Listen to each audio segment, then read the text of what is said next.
સાબરકાંઠાના પ્રાંતિજ શહેરમાં એક અત્યંત શરમજનક અને હૃદયદ્રાવક ઘટના સામે આવી છે, જ્યાં એક કોલ્ડ ડ્રિંક્સ અને આઈસ ગોલા વેચતા વૃદ્ધે નિર્દોષતાનો લાભ ઉઠાવી 6 વર્ષની બાળકી સાથે શારીરિક અડપલા કર્યા છે।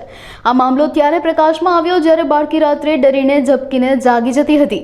માતા પિતાએ પૂછપરછ કરતા બાળકીએ પોતાની સાથે થયેલી અજુગતી હરકતો અંગે જાણ કરી। બાળકીના પિતાએ તેને સાથે લઈ જઈને આરોપીની ઓળખ કરાવી, જે અબ્દુલ રહીમ ઉર્ફે બતક હોવાનું બહાર આવ્યું। આ ઘટનાથી રોષે ભરાયેલા પરિવારજનોને સ્થાનિક લોકોએ તાત્કાલિક પ્રાંતિજ પોલીસ મથકે પહોંચી ફરિયાદ નોંધાવી હતી। પોલીસે આ ગંભીર ગુનાની નોંધ લઈ આરોપી અબ્દુલ રહીમ ઉર્ફે બતકની પોક્સો એક્ટ હેઠળ ધરપકડ કરીને કાયદેસરની કાર્યવાહી હાથ ધરી છે। આ ઘટનાએ સમાજમાં બાળકોની સુરક્ષા અંગે ગંભીર સવાલો ઊભા કર્યા છે।